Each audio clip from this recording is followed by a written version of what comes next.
Fridtjof Schuon, Racines de la condition humaine. Chapitre Dimension salvatrice. Le destin des créatures est déterminé soit par une causalité inexorable, soit par l'intervention gratuite d'une grâce salvatrice. La loi du karma et le mystère du kripa. Les deux dimensions ont leurs racines dans la même réalité divine, à savoir respectivement dans son absoluité et dans son infinitude. Nous pourrions dire aussi dans l'être et dans la possibilité. C'est d'ailleurs dans cette ambiguïté que réside tout le paradoxe apparent de la prédestination combinée avec la liberté.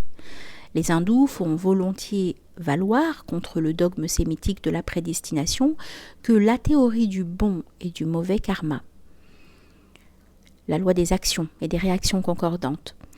Nous disions que la théorie du bon et du mauvais karma est plus satisfaisante logiquement et moralement que l'idée sémitique de la fatalité. Cet argument polémique ne fait que reculer les limites de la difficulté, étant donné qu'il ne l'explique pas l'origine de la chaîne des causes et des effets. De toute évidence, il doit y avoir dans un cycle individuel total une première action provoquant une première réaction cosmique ou divine, et la question reste ouverte de savoir ce qui a déterminé cette première action, méritoire ou coupable de la créature. Car on est bien obligé d'admettre, en partant des données de la cosmologie hindoue, que la transmigration a un commencement. Indépendamment de cette doctrine, Ibn Arabi enseigne avec raison que ce n'est pas Dieu qui crée ab extra les créatures responsables, qu'au contraire, elles sont a priori ce qu'elles veulent être dans l'ordre de la toute-possibilité, et que Dieu ne fait que les transférer de cet ordre dans celui de l'existence. L'individu se crée lui-même dans l'ordre principiel et ses actions subséquentes ne sont que les manifestations de la possibilité particulière qu'il représente. Une possibilité est simplement ce qu'elle est ou ce qu'elle doit être, et non ce qu'un autre désire qu'elle soit. L'existence de l'individualité responsable étant admise, quelle que puisse en être l'explication, nous devons distinguer en Dieu une dimension de justice et une autre de miséricorde. Et nous devons distinguer en outre des voies salvatrices qui se réfèrent soit à l'un, soit à l'autre de ces aspects, ou éventuellement à leur combinaison.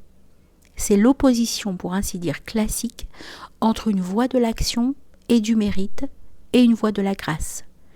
Mais en fait, quelle que soit l'accentuation que l'on donne à l'une ou à l'autre de ces perspectives, l'homme préoccupé de son salut ne peut jamais s'empêcher de mettre en mouvement tout ce qu'il est, donc d'agir, d'aimer et de penser, ce qui correspond respectivement aux trois voies fondamentales, karma, bhakti et jnana. Comme l'indique la notion même du jnana, il n'y a pas que les dimensions de justice et de miséricorde, il y a aussi dans la nature divine et par conséquent en spiritualité une troisième dimension salvatrice, et c'est la gnose, à la fois divine et humaine, a priori discriminative et a posteriori unitive. Cette dimension se fonde sur l'homogénéité spirituelle de l'univers.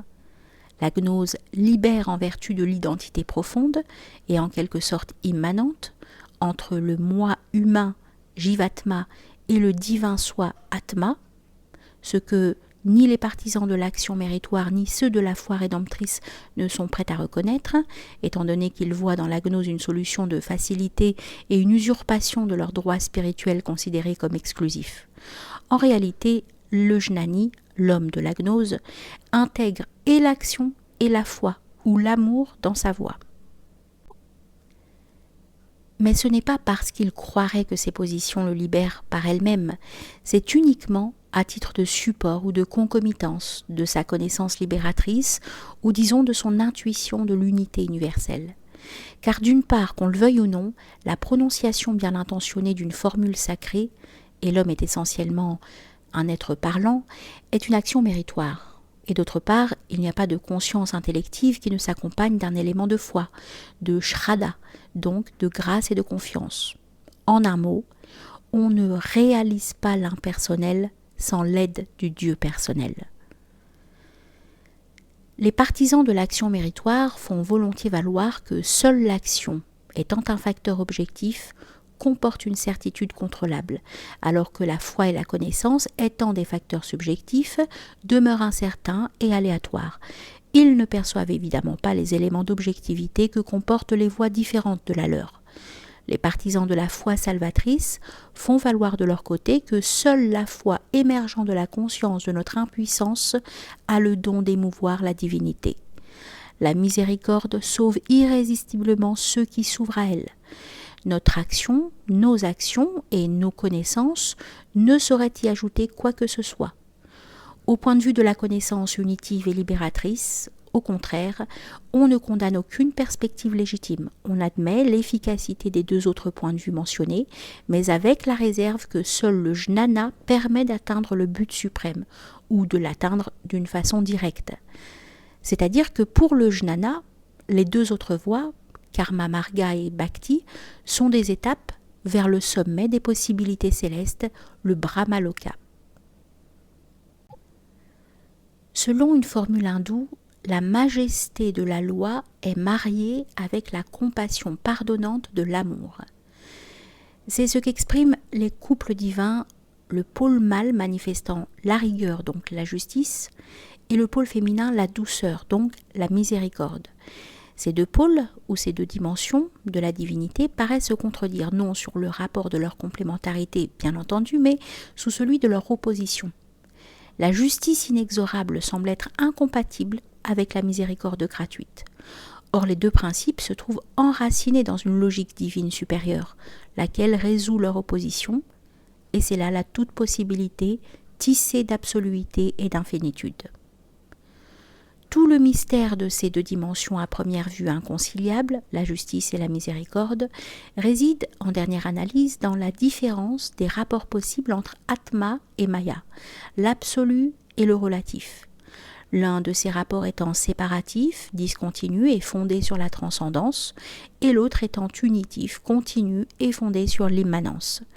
C'est géométriquement parlant la différence entre le système de cercles concentriques et celui des rayons centrifuges ou centripètes. Nous pourrions dire aussi que la relativité, Maya, implique d'une part un rayonnement et d'autre part un déploiement. La première fonction correspondant aux rayons centrifuges et la seconde au cercle concentrique. Or, le rayonnement cosmogonique et créateur, nous l'avons fait remarquer à maintes occasions, implique par définition un éloignement par rapport à la source divine, tandis que le déploiement en Maya des possibilités incluses en Atma implique des oppositions, d'où le phénomène du mal, d'où aussi le principe de la justice, mais l'homogénéité même de l'univers. À essence divine, implique à son tour le principe de la miséricorde. Sans perdre de vue ceci, sur le plan du rayonnement, il n'y a pas que l'éloignement, il y a également le rapprochement. Et sur le plan du déploiement ou de la diversité, il n'y a pas que les oppositions, il y a aussi les complémentarités. C'est ainsi que dans l'économie d'Atma Maya, un élément négatif se trouve toujours compensé par un élément positif. Il en est nécessairement ainsi parce que Maya est Atma, c'est-à-dire que la relativité n'est autre qu'un jeu de miroir par lequel Atma en tant que Ananda jouit de ses propres potentialités.